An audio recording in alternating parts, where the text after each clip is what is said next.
What if the very parts of ourselves we despise, ignore, or lock away are not just burdens, but profound keys?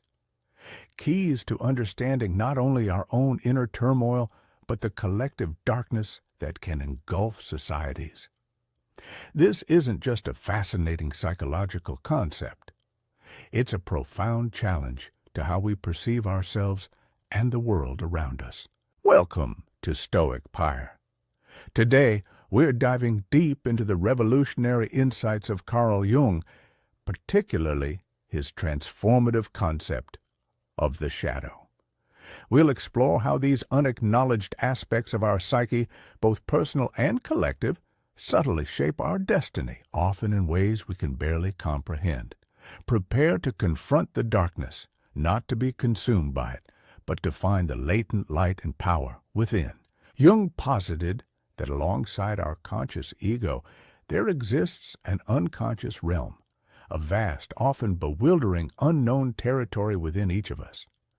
Within this subterranean landscape, a crucial and powerful archetype emerges, the shadow. It's not inherently evil, nor is it a demonic force. Rather, as Jung himself put it with striking simplicity, it is the thing a person has no wish to be. Think of it as a meticulously curated personal repository for all the qualities, impulses, desires, and traits we deem unacceptable, inferior, inconvenient, or simply too frightening for our conscious self-image to bear. These are the parts of us we actively deny, repress, disown, or perhaps most commonly, project onto others, blaming them for our own unacknowledged failings. Perhaps it's a suppressed anger that bubbles up as passive aggression, a latent jealousy that manifests as unfounded suspicion, or even an unacknowledged laziness that translates into procrastination despite conscious intent. It could also be qualities we perceive as weaknesses like vulnerability or dependency, or even certain strengths like a desire for power or sensuality that clash with our cultivated moral identity. For instance, if you pride yourself on being unfailingly rational and calm, your shadow might hold intense volcanic emotions or impulsive, spontaneous desires that threaten your self-perception. If you strive to be consistently kind and compassionate, your shadow might contain surprising veins of cruelty, selfishness, or sharp critical judgment. It's everything that doesn't fit neatly into the carefully constructed persona we present to the world, the ideal self we aspire to embody. The shadow acts like a psychological attic or a hidden dungeon where we toss everything we don't want to deal with, hoping it will simply vanish.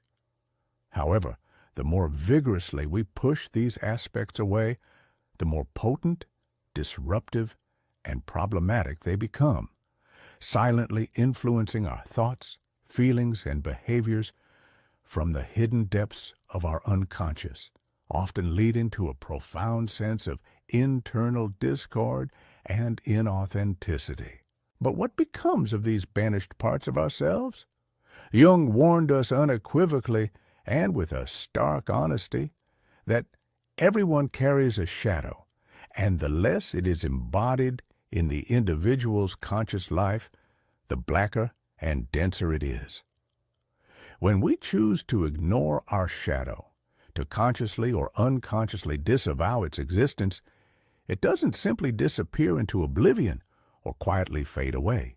Instead, it festers, growing more insidious, more cunning, and undeniably more disruptive to our overall well-being. Imagine a forgotten, slow-growing leak in the deepest part of a basement.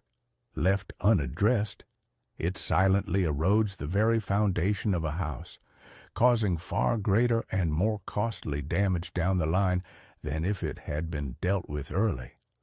Our repressed shadow operates similarly, constantly undermining our most well-intentioned conscious efforts, our carefully laid plans, and our sincerest desires.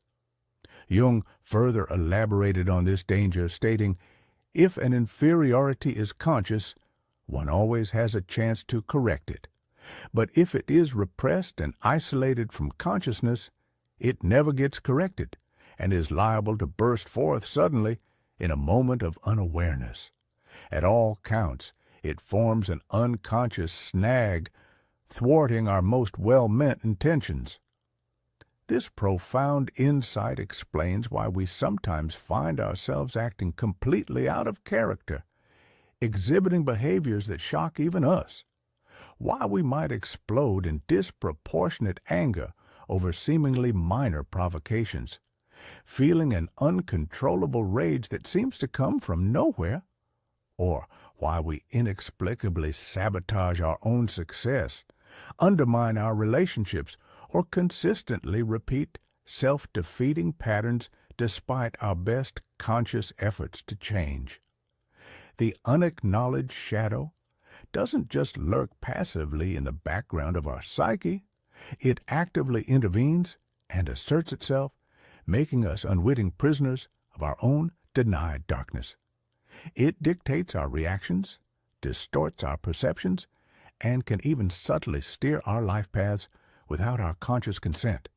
It manifests as unconscious self-sabotage, as the projection of our own disowned faults onto others, seeing our own badness everywhere but in ourselves, or as a persistent nagging sense of unease, a pervasive feeling that something is fundamentally off within ourselves, perpetually out of balance and harmony, driving us to restless dissatisfaction and inner turmoil. So, if ignoring it only makes it stronger, more insidious, and more destructive, what then? Is our shadow merely a source of problems, or does it hold something more profound, something potentially valuable? Counterintuitively, and this is a crucial point, the shadow isn't just a grim container for our worst impulses, our shame, or our perceived failings. Jung, with his profound understanding of psychological paradoxes, recognized its significant and often overlooked dual nature, unequivocally stating that it displays a number of good qualities, such as normal instincts, appropriate reactions, realistic insights, creative impulses, etc. Think about this for a moment. The very qualities we deem bad, unacceptable, or dark might, in a different context, under conscious guidance, be transformed into profound strengths or untapped resources. A repressed anger, for instance, might actually be a powerful, righteous indignation waiting to fuel necessary boundary setting, advocate for justice, or drive meaningful social change.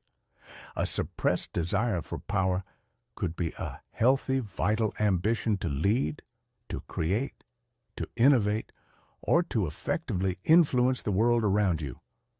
Often, the very creative impulses we deny because they don't fit our conventional self-image or our perceived social roles are locked away in the shadow, stifling our potential for true originality.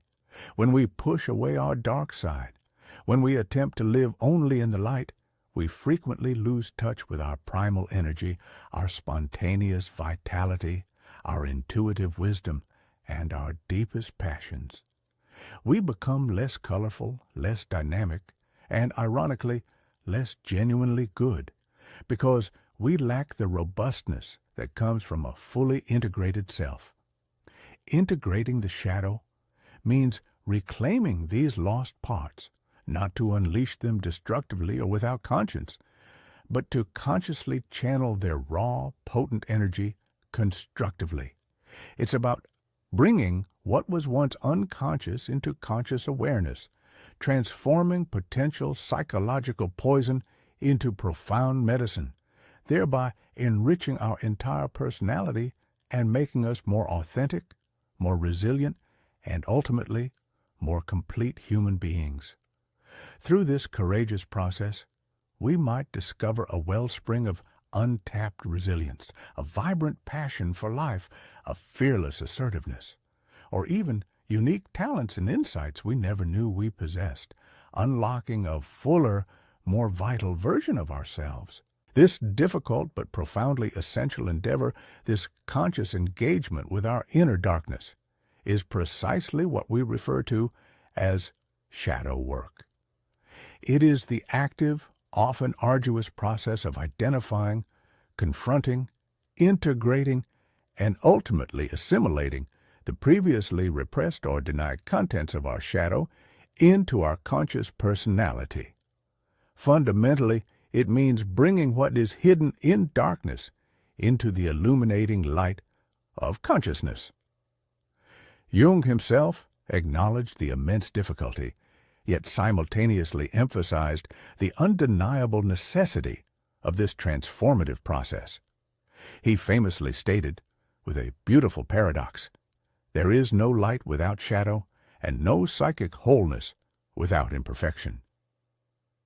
This powerful statement reminds us that the goal of shadow work isn't about becoming perfect in a conventional sense, but about becoming profoundly whole.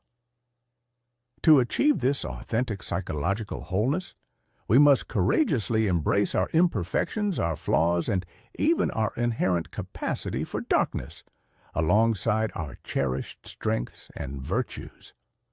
Denying our shadow fragments us, leading to debilitating internal conflict, profound inauthenticity, and the destructive projection of our disowned traits onto others.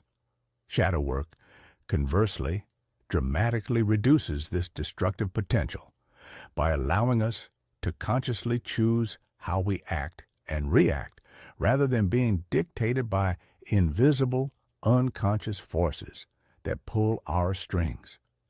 It's a commitment to radical self-honesty, a brave willingness to look unflinchingly at the parts of ourselves that make us deeply uncomfortable, even ashamed, without immediately turning away. But in doing so, we retrieve immense psychic energy and authentic personal power that were previously locked away. This transforms unconscious self-sabotage into conscious choice and debilitating fragmentation into a profound, unifying integration. It's a courageous journey toward greater authenticity, enhanced resilience, and a deep, abiding inner peace, acknowledging and accepting the full, complex spectrum of our human experience, leading to a richer and more balanced life. Shadow work, then, is far more than just psychological housekeeping. It is a critical, indeed indispensable component of a much larger, truly lifelong developmental journey, Jung termed individuation. This is the profound process through which we become our unique, authentic, and complete selves, a challenging yet deeply rewarding odyssey towards psychic wholeness. Individuation is about balancing and consciously integrating all the disparate conscious and unconscious realms of our being, aligning our ego, our conscious identity and sense of I, with the self. The self, in Jungian terms, is the totality of our personality, the organizing center of the psyche, encompassing both our light and our darkness, our immense potential and our undeniable limitations. It is, in essence, our true inner compass, our innate blueprint for wholeness. As Jung profoundly implied, and we've heard before, there is no light without shadow and no psychic wholeness without imperfection. You simply cannot achieve this profound alignment, this state of inner balance and self-realization, if significant, vital parts of you remain unacknowledged, hidden away in the impenetrable shadow. Individuation is not about striving for an idealized, socially conforming image of perfection, nor is it about blindly following external expectations.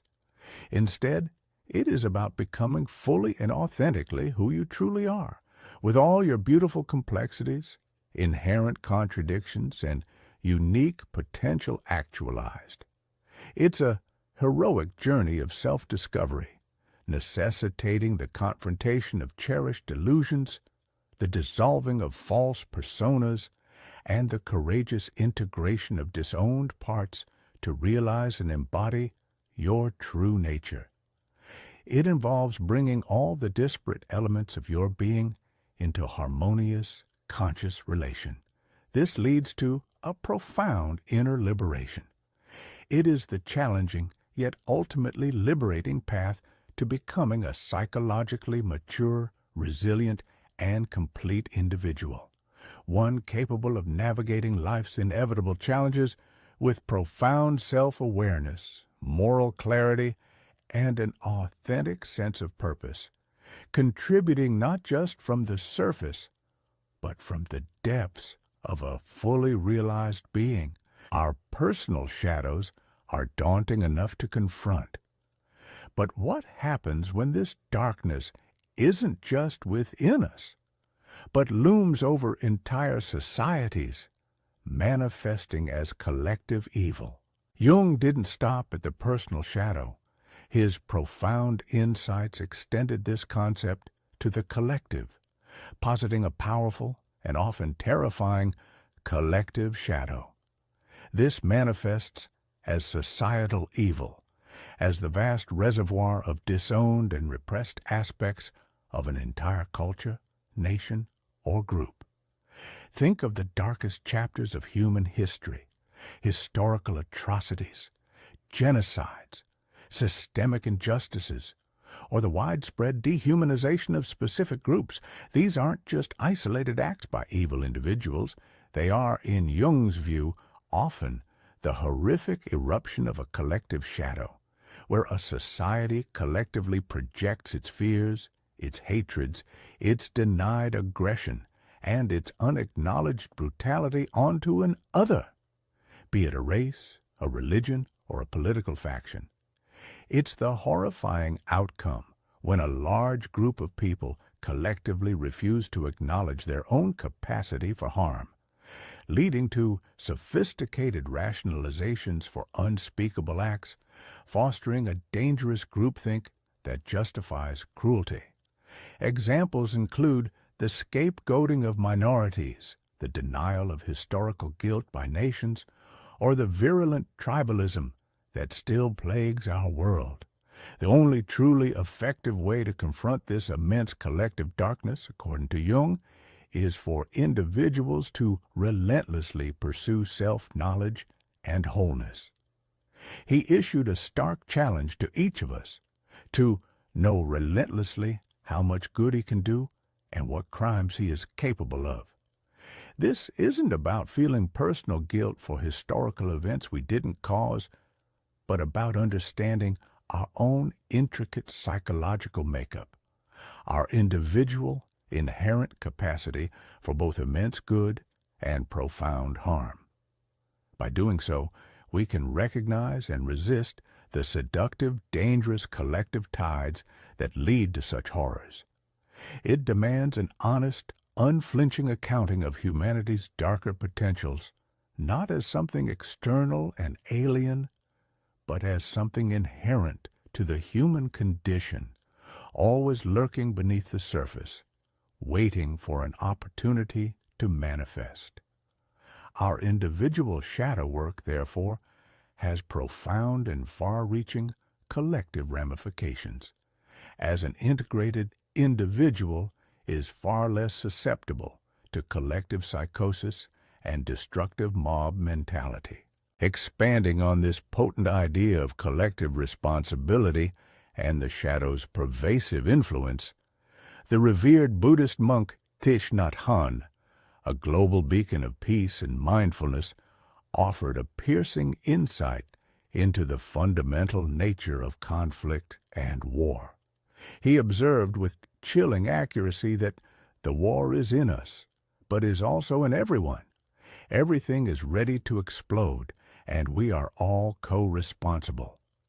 This powerful statement profoundly challenges the simplistic, often comforting, view that war and conflict are solely external events, caused by distant political leaders, evil regimes, or abstract geopolitical forces. Instead, Nhat Hanh asks us to look deeply, to see war as originating internally, within the individual human heart, mind, and spirit, and pervasive throughout the intricate fabric of society. The seeds of conflict, be they fear, hatred, greed, ignorance, prejudice, or unexamined biases, reside, to varying degrees, in each of us. When these individual shadows are ignored, left unaddressed, projected onto others, and then amplified collectively through media, rhetoric, and groupthink, they create a volatile, explosive environment where everything is ready to explode. This implies that systemic injustice, widespread violence, and chronic conflict are not alien forces acting upon us, but are rather direct manifestations of a collective pathology we all contribute to, however indirectly or unconsciously, by failing to address our own inner conflicts and biases. It's a profound call to introspection, urging us to recognize our complicity, our shared humanity, and our inherent agency in both perpetuating and, crucially, transforming cycles of violence. It emphasizes that lasting peace, whether personal or global, begins not with bombs or treaties alone, but with the quiet, often difficult, courage to look within ourselves. Only then can we truly begin to disarm the internal triggers that relentlessly fuel external strife, fostering understanding and empathy where fear and division once reigned. If the roots of conflict are indeed within us and woven into the very fabric of society, how then can we truly prevent the devastating repetition of history's darkest chapters and foster genuine, lasting peace? So, if the deep-seated roots of conflict are within us and pervasive throughout society, how then can we truly hope to prevent the devastating repetition of history's darkest chapters? Thich Nhat Hanh, a true luminary and unwavering advocate for peace, provides a profoundly practical and spiritual path forward. Through the cultivation of mindfulness, he asserted, with a quiet yet powerful conviction, if we practice mindfulness, we will know how to look deeply into the nature of war and, with our insight, wake people up so that together we can avoid repeating the same horrors again and again. Mindfulness, in this transformative context, is far more than simply a meditation technique or a trend. It is a radical, profound awareness, a deep, sustained, non-judgmental observation of our inner states, our thoughts, emotions, and bodily sensations, and the intricate societal patterns around us. It's about seeing the subtle, often unconscious ways our own fears, prejudices, aversions, and desires contribute to a larger, destructive narrative of conflict. By cultivating this deep seeing, this penetrating insight, we develop an understanding into the precise mechanisms of collective delusion, aggression, and dehumanization. This insight isn't meant to be purely personal. It's inherently meant to be shared to wake people up to the interconnectedness of our lives and the shared responsibility we bear. It implies a collective awakening where enough individuals become acutely aware of the shadow's insidious influence, both personal and collective, that they can consciously resist the powerful, often seductive, pull toward scapegoating, tribalism, and ultimately, violence. This isn't passive reflection. It's an active, compassionate, and courageous engagement with reality, a powerful antidote to the unconscious forces that drive conflict and division. It empowers us to consciously choose empathy, understanding, and reconciliation over division, fear, and destruction, recognizing the shared humanity that underpins all apparent divisions. Through collective mindfulness, we can build a future where the lessons of the past truly inform and transform our present actions. The journey into the shadow, whether it's the personal darkness within or the collective shadows that loom over society, is unequivocally not for the faint of heart.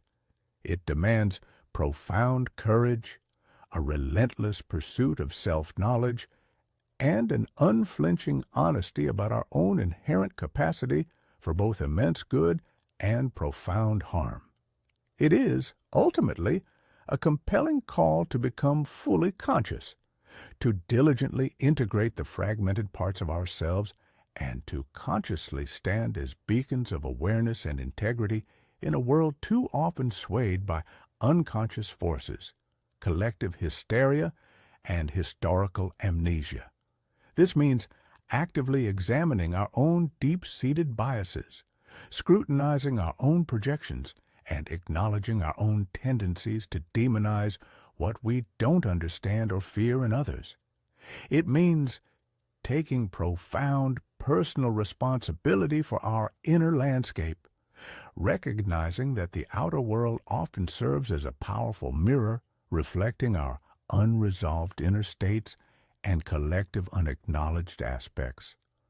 Only by doing the hard, consistent work of assimilating our own shadow material, as Jung so eloquently suggested, can we truly understand our fundamental connection to the larger human story and consciously play our part in shaping a more conscious, empathetic, and integrated future for all. This isn't a passive philosophical pursuit. It's an active, ongoing, and demanding engagement with the very depths of our being, transforming ignorance into illuminating insight and fragmentation into profound, unifying wholeness. It is the challenging, yet ultimately liberating path to true psychological maturity, ethical living, and authentic self-mastery, allowing us to contribute positively and consciously to the collective human endeavor, rather than unconsciously adding to its pervasive darkness and recurring suffering. This is the essence of becoming a fully realized human. Carl Jung's concept of the personal and collective shadow offers a profound and challenging lens through which to understand ourselves and the world. By acknowledging and integrating our shadow, reclaiming its dormant energies, understanding its impulses, and seeing its potential for good, we embark on the essential journey of individuation, moving towards psychic wholeness. And by extending this insight to the collective, recognizing our co-responsibility for societal darkness, we gain the power to consciously choose a path away from repeating historical horrors. This path requires unwavering self-awareness and a courageous commitment to integrating all aspects of our humanity. Thank you for joining Stoic Pyre on this exploration of Jung's challenging yet ultimately transformative ideas. What unacknowledged parts of yourself will you begin to explore today? Share your thoughts in the comments below. And if this discussion resonated with you, please like, subscribe, and ring that notification bell for more deep dives into philosophy and psychology.